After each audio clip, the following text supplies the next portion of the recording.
So what happened? A very nice rally across the board today. Okay, so what does that mean? Does it mean it's over? Is this route done? I don't think so. Just by gauging one thing, and that is the 10-year yield, we still remain significantly lower than 3%. And in my opinion, you're certainly entitled to have yours. In this environment, the market needs to see that 10-year yield higher. That means what? Cash is leaving the debt market and it's going to look for a place to go. It's not going to wander through the wilderness here. It's going to go into the equity or the stock market. Look, maybe the market's looking for more assurance here.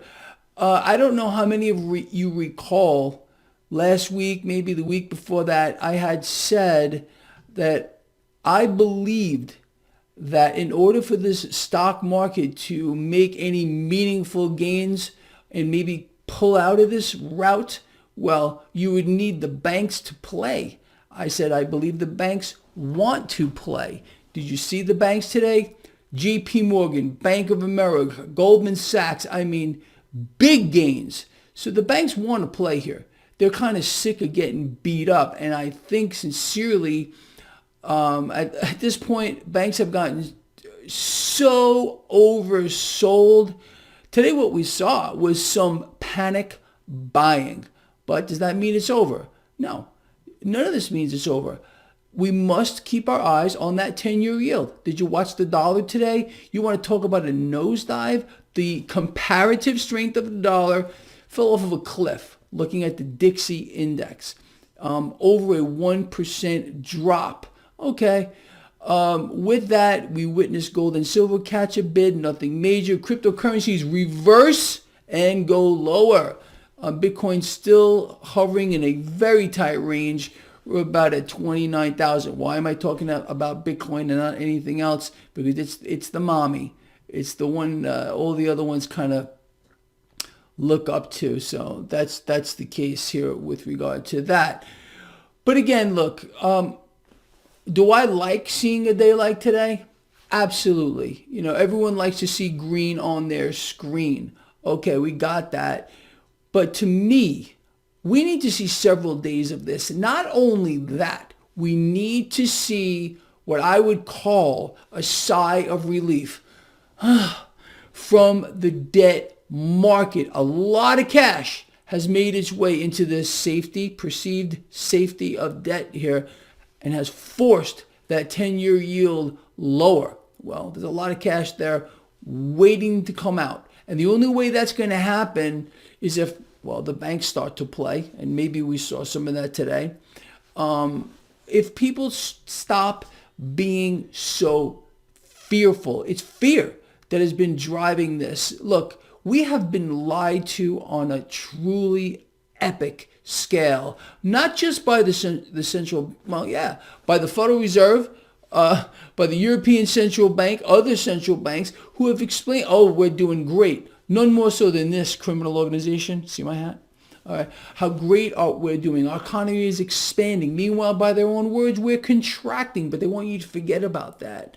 Retard presidents notwithstanding how great we are doing, rah, rah, rah, tremendous, fantastic. No, we're not.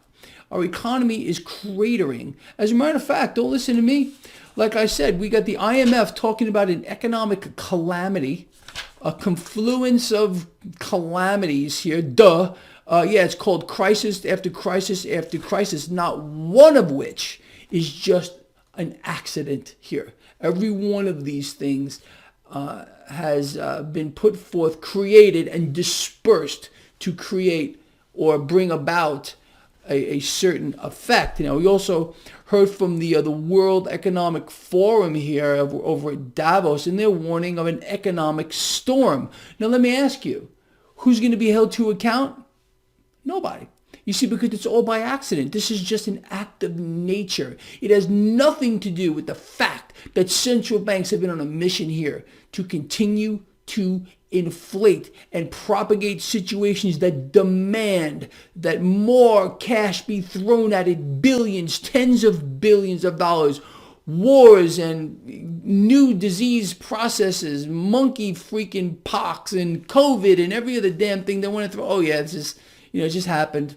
Just an accident. Oh yeah, it's because of this. It's because of supply chain disruptions. Oh yeah, you can't forget about climate change. We have to throw money at that too, and everything else. The mechanism, as you are well aware of, you follow this blog, it's just a rolling over and a propagation and an expansion of every single crisis that they can throw at us. Because again, why? It's amazing how they set this up. Every crisis gives whatever world leader a blank check, and you have to support it, because if you don't, you're not being patriotic, you don't care about anyone. You must allow these freaks to spend anything they want in any amount and throw it at any crisis that they see fit. You really feel like a free person? You have a free government here? You really believe that? No. This is not even close. And it's a global phenomenon as well. And I think you are more than well aware of that. Anyway, so just going back to this market real quick. A long while back, I had explained to people, I hope you got in on this, oil and gas producers, and they have done absolutely phenomenal.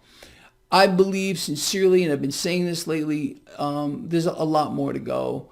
ExxonMobil, CVX, DVN, check the ticker symbols on my website, traderchoice.net. PDBC, Commodities, ETF, that was just one that I recommended exposure to. It's taken off. The banks have absolutely been abysmal, but I just covered that. A pretty much panic buying day. Does that mean the rout is over? We'll see.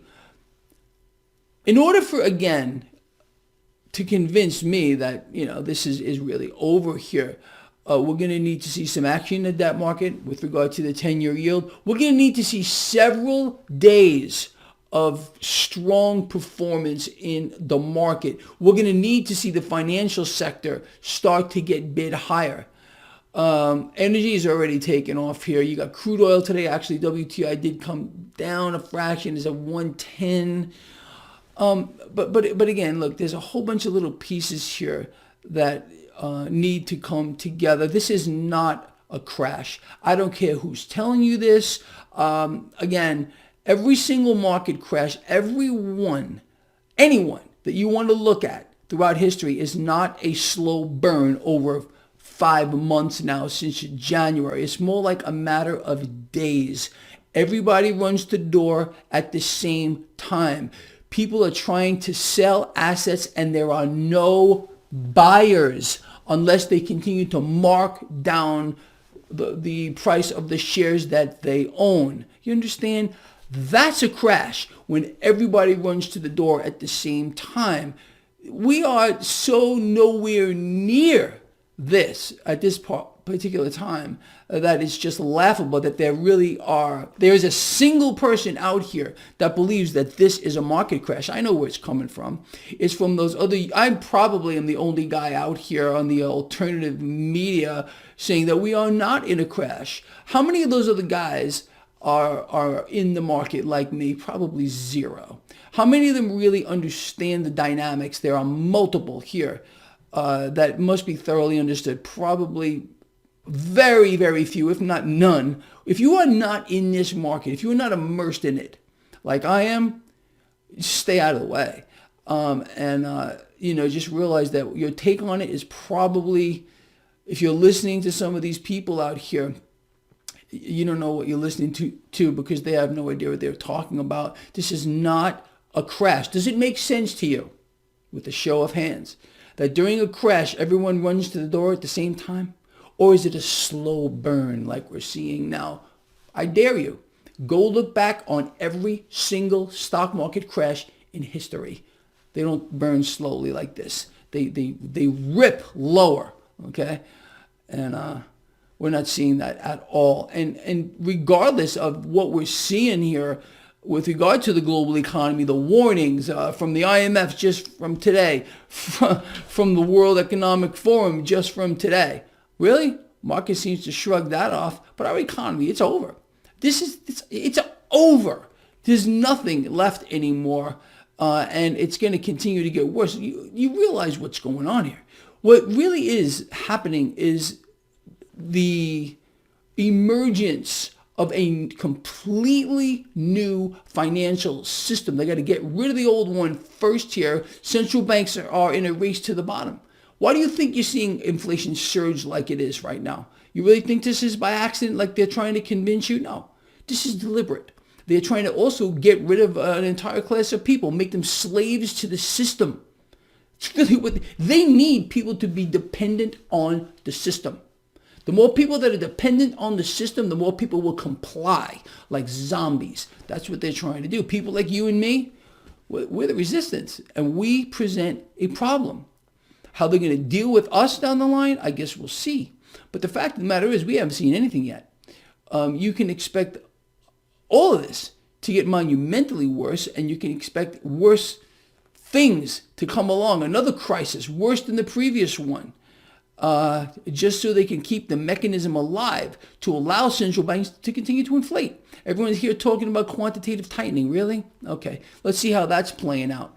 All we have so far really is Federal Reserve here that's been nudging the federal funds rate and is supposedly going to stop buying assets, even if that were the case. What do they got now? They have wars to fund. They have this crisis to fund. Where's the cash come from? Do we have it? Is there one single developed nation on earth that has a stockpile of cash anywhere, or does it magically have to be created out of thin air by central banks? How about it's the latter? Okay, and that empowers these central banks, who are now by far the strongest organizations on the planet, thanks at least to the last several presidents here in the United States.